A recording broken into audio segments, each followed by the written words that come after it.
We also see this description that he will not quarrel or cry out, that no one will hear his voice in the streets. We're starting to see where the phrase, the gentle Jesus, comes from. I don't like that phrase, the gentle Jesus. I've always had a hard time with it, because when I hear it, I think the passive Jesus, the wimpy Jesus, the weak Jesus. Have you ever heard people talk about Jesus as if he was just really soft and he wouldn't hurt a fly? Look, Jesus had the strength to be gentle, if that makes sense to you. He wasn't passive, he was settled. The waters were calm in the soul. He knew who he was. He knew what he was there to do. So he could be calm. He didn't have to get angry when things didn't work out his way. He didn't have to withdraw out of passivity or frustration. He could be who he was because his identity and mission were sure. And it goes on to say, a bruised reed he will not break, and a smoldering wick he will not snuff out. The bruised reed and the smoldering wick refer to the weak and the wounded people in the world.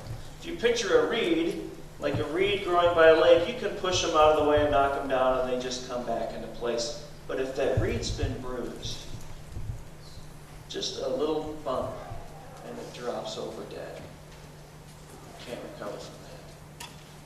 Or if you picture a wick that's just barely going still, just smoldering, not much life there. Jesus was so calm and gentle and loving and patient and kind with those people that it wouldn't even snuff out that little wick when it came into the room. When it came to the weak, to the wounded, that's where we see Jesus being gentle and loving and kind. As it says in Matthew 9, just a couple chapters before this, it says, when Jesus saw the crowds, he had compassion on them, because they were harassed and helpless, like sheep without a shepherd. And that broke his heart for them, and he treated them with incredible gentleness. Jesus had nothing to prove. Jesus wasn't swayed by people who opposed him. Jesus was never too busy for the most important things in life. He never struggled with his priorities. Jesus was strong. So how do you picture Jesus? If you have a picture in your mind, how do you picture Jesus?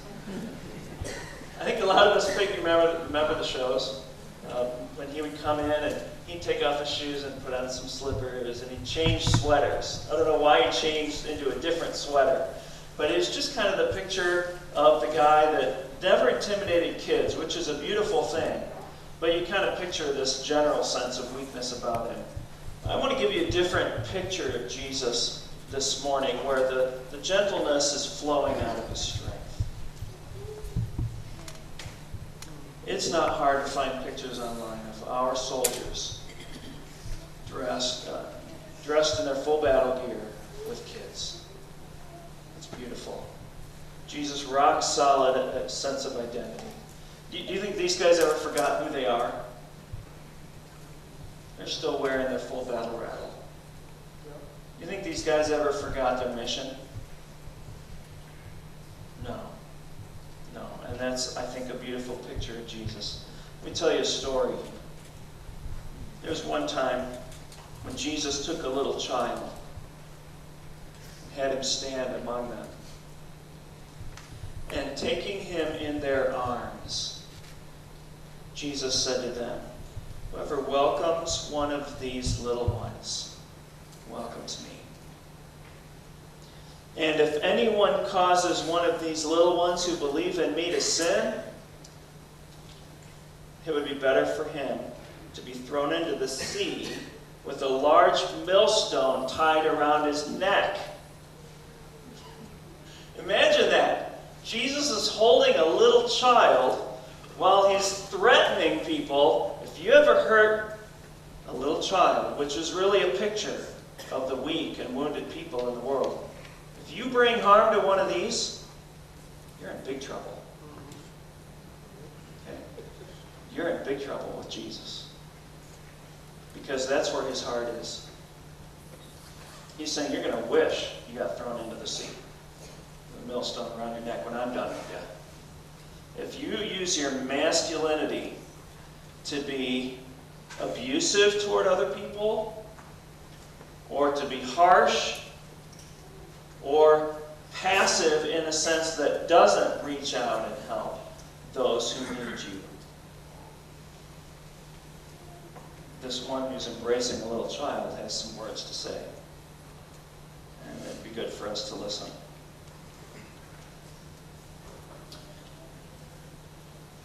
What about you, men? What about you? How do you picture yourself? How do you define yourself? Each one of us has been defined by our past to some degree, and in some cases by significant men in our past. Maybe you were fortunate enough to have a good, godly man who put his right hand on your head, who through physical touch and words of affirmation wrote some meaningful words on your heart to say, you're good and you're strong. You're my son and you will do great things. I love you. But the reality is most of us don't have that experience. We have a lot of negative words written on our heart. When we look inside of who we are, we read those and we believe them. Some of you have things written on your heart like, you're stupid, you're weak, you'll never amount to much, you're slow, you can't do that. For me, I had a good dad, but just from my childhood, one of those phrases written on my heart is, you're slow. And when I was a little kid, I was slow as a dickens, man. Molasses in January. It just took me forever to put my shoes on. That's just how I was.